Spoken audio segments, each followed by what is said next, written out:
I was so hopeful that a mixed race woman married to a Jewish guy could be elected president of this country.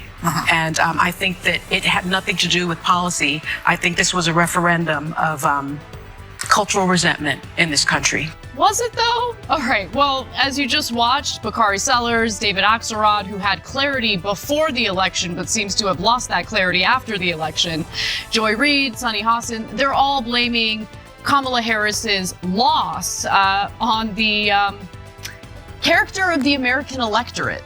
And I think that's a big mistake. What happens when ideology meets cold, hard reality? Anna Kasparian doesn't just call out the hypocrisy, she dissects it with surgical precision.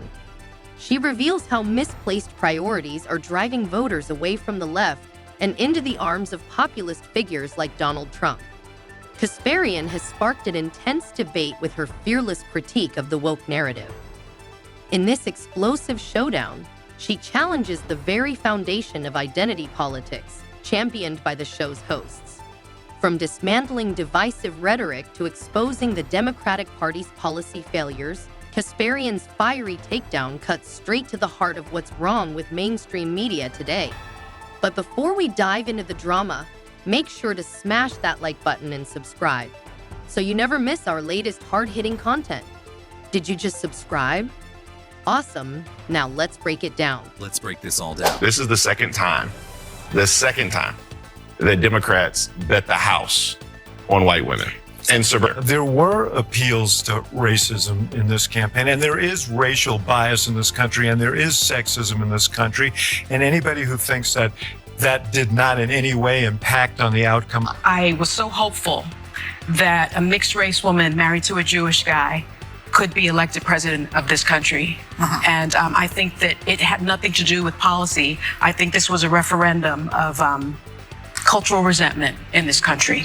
Was it though? All right, well, as you just watched, Bakari Sellers, David Axelrod, who had clarity before the election but seems to have lost that clarity after the election, Joy Reid, Sunny Hostin, they're all blaming Kamala Harris's loss on the character of the American electorate. And I think that's a big mistake. Because when you do that, number one, it's bad analysis and it's incredibly lazy, but number two, it only works to shield or provide cover for the mistakes that the Democratic Party has been voted making against their reproductive health freedoms. And why do you think Latino men voted in favor of someone that's going to deport, says he's going to deport the majority of his community? White women like being called uneducated white women. I think the economy matters, national security matters. But when you put people in these boxes, I think that's a takeaway from this race. We have to look at the demographics. Also, I think it's worth noting that, you know, there are some red states that attempted to ban abortion or severely restrict abortion, but the people in those states voted in favor of ballot initiatives to legalize abortion, to reverse the negative impact of the reversal of Roe v. Wade. So saying that people are voting against their best interests kind of doesn't make sense when it comes to the reproductive rights issue, because what was Kamala Harris supposed to do? She was going, like, let's say she got elected. She would have come into office with a Senate controlled by Republicans. And I don't know, has it already been determined? Have Democrats lost the House? Yeah, almost certainly. Okay, so basically a Republican-controlled Congress. How the hell was she supposed to pass or codify reproductive rights on a national level? It wasn't going to happen, and it wouldn't have happened if Democrats had control. Democrats had control of the House, but things started to unravel when The View hosts Joy Behar, Sunny Hostin, and Whoopi Goldberg discussed Kamala Harris' political struggles. They argued that Harris' challenges stemmed from racism, sexism, and cultural resentment among voters. These statements sparked a wave of backlash. Kasparian, however, was quick to counter this narrative. In her critique, she points out that blaming voters oversimplifies the issue. Instead of addressing policy failures or connecting with working-class Americans, The View doubled down on identity politics. Anna's argument is clear. This approach isn't just ineffective, it's alienating. She argues that reducing Harris' defeat to demographic blame shields the Democratic Party from accountability. How many times will we hear these excuses instead of addressing real policy issues? Anna's take resonates with millions who feel disillusioned by the lack of meaningful change. By exposing The View's lazy analysis, Anna highlights how this rhetoric distracts from the real reasons voters are turning away from the establishment. Going to happen. She's not going to steamroll the Senate filibuster, which requires 60 votes in order to pass legislation. It wasn't going to happen. So, I think what Alyssa Farah Griffin said there, and I never thought I would say this, but she's right. She's right. And I also think there's an issue with the way, liberals feel free to just demonize white people in general, right? It turns people off. And if they're constantly told over and over again that they're the enemy, they're everything that's wrong with this country, every bad thing that's happened here is because of, the white European settlers and the white people who were here. If one party is telling them they're the bad guys and they're not wanted and they're the root of every problem in the country, do you think that part of the electorate's going to vote for you? Right, but if you think that's the main reason that she lost, you've misdiagnosed the problem. The main reason she lost is because Democrats don't deliver and they run establishment campaigns and not populist campaigns. And this is so stark because there's only two people in the country among the politicians that have run as populists. One is a fake populist, Donald Trump. One's a real populist, that's Bernie Sanders, right? And both of them had miraculous runs. And the media acknowledges, oh my God, we thought Bernie was a joke. We thought he was going to get 1% against Hillary Clinton. He got 48%, nearly won the whole damn thing. And in 2020, he won the first 3 primary states. Oh my God, that's amazing, right? Donald Trump in this miraculous political comeback wins a second time. Those are the only 2 people that have ever run as populists in my lifetime for president. And they both did spectacularly well. Every establishment, Republican and Democrat that runs gets clowned, right? But they can't figure, they're like, oh, no, that's not it. And remember, Bernie's on the left, Trump's on the right. So it's not even a left-right thing. It's definitely not a racial thing. Bernie's terrific on race, Trump's terrible on race.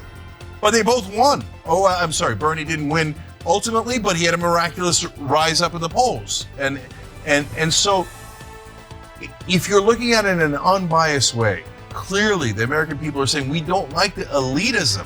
Mm-hmm. And then here's a bunch of elites on television who are almost all millionaires telling you it's your fault and it's uneducated white women's fault. Kasparian doesn't stop there. She takes a scalpel to the blatant hypocrisy within The View's messaging. One moment, the hosts are celebrating identity-based achievements. The next, they're vilifying voters who don't align with their worldview. For example, Whoopi Goldberg and Joy Behar previously condemned figures like Liz Cheney and Dick Cheney for their policies. Yet now they praise Liz Cheney's moral courage and even suggest she'd make a great attorney general under Kamala Harris. Kasparian calls this a glitch in the matrix, a phrase that perfectly captures the media's contradictory stance. She highlights how identity-based narratives often overshadow substantive discussions. Instead of addressing critical issues like economic stability or healthcare, the focus shifts to symbolic victories, leaving voters frustrated and unheard. Okay, that leads to problem number 2, which is what Anna was talking about. If you keep insulting, by the way, not only some people, which they won't go through, but also the majority of people in this country, you think that's a good political strategy to say to 3/4 of the country that's white, you guys are the problem. It's your fault we lost. And it's your fault for being so uneducated. And like in the beginning, Sonny Hostin was talking about, black woman and with a Jewish husband. I understand. Like, wait, are you saying that Jewish people can't do well in this country in politics?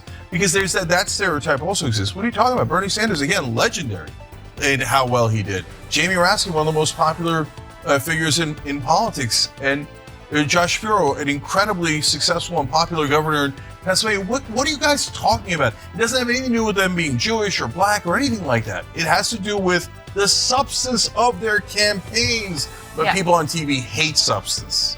Yeah, it's lazy politics. It's boring, lazy, dumb politics. Okay, so could it be any black woman? Could it be Candace Owens? If Candace Owens is running for president, do we have to support her because we need to elect a black woman? Like, what does she stand for? What does she represent? Is she going to serve the best interests for the electorate? Like, what are we talking about here? And look, I think the biggest problem is that when it comes to the field of journalism, it used to be dominated by working class people, okay? A lot of them didn't even get a college degree, right? You didn't need a college degree to be a journalist. But now journalism is dominated by wealthy, Ivy League educated individuals who live nice, cushy, comfortable lives and are kind of detached from the realities that the electorate has to deal with. And so when you're that comfortable, I'm just going to keep it real, you're really less concerned about the policy and more concerned about like the optics, and like you treat politics like it's just a fun sports thing, right? Like, oh, I want my team to win. But you get to have these luxury beliefs, okay, where the content of the campaign doesn't really matter. What the candidate is promising to do for the American people doesn't really matter. It just makes you feel good to see a biracial woman with a Jewish husband in the White House, and that reigns supreme in your world. No, most people are worried about other things. Kasparian calls for a complete recalibration of the Democratic Party's approach. She argues that divisive rhetoric and identity-based appeals must be replaced with policies that directly improve voters' lives. Her critique isn't just aimed at The View. It's a wake-up call for the entire left. Kasparian believes that, to rebuild trust, the Democratic Party must prioritize substance over symbolism, bridge the gap between elites and the working class, and focus on delivering tangible results. Americans are tired of empty promises. They want leadership that listens to their struggles and offers real solutions. So what's your take? Is Anna Kasparian right to call out The View for its woke rhetoric? Or do you believe identity politics has its place in modern media? Let us know your thoughts in the comments below. And before you go, don't forget to like and subscribe for more unfiltered commentary and fiery debates. See their quality of life increase, improve, and that hasn't been happening for a lot of Americans, and they're angry, okay?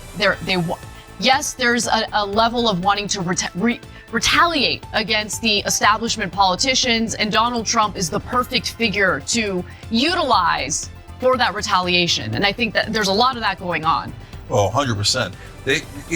We had Dan Holloway, who's a conservative from Drinking Bros, but he's not your old school conservative, right? He's a right-wing populist, and he had a great analogy. He said, "We know he's a bull in a china shop, but we hate the china shop. That's why we sent in the bull," right? And the china shop they're referring to is the establishment, corruption, etc. Now, Trump does his own corruption, and while he's in that china shop, he goes to the wrong part and tries to destroy the Constitution too. We know that, but at the same time, that is part of the reason why he won. You got to understand that. But when I was talking about the glitch in the Matrix, the Cheneys are a perfect example, because these same actors, just a little while ago, were telling you how awful and terrible and evil Dick and Liz Cheney were.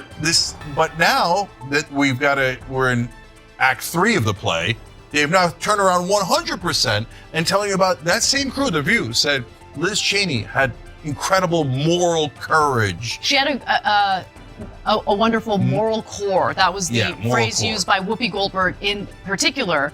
And she was talking about how, she would like to see Liz Cheney be Kamala Harris's attorney general. I mean, Whoopi Goldberg might have cost Kamala Harris the election. Let's keep it real. Okay, no, but it's too small a part. But so, guys, back then they said torture was terrible. I can't believe the CIA is doing torture. Dick Cheney started that program at the CIA.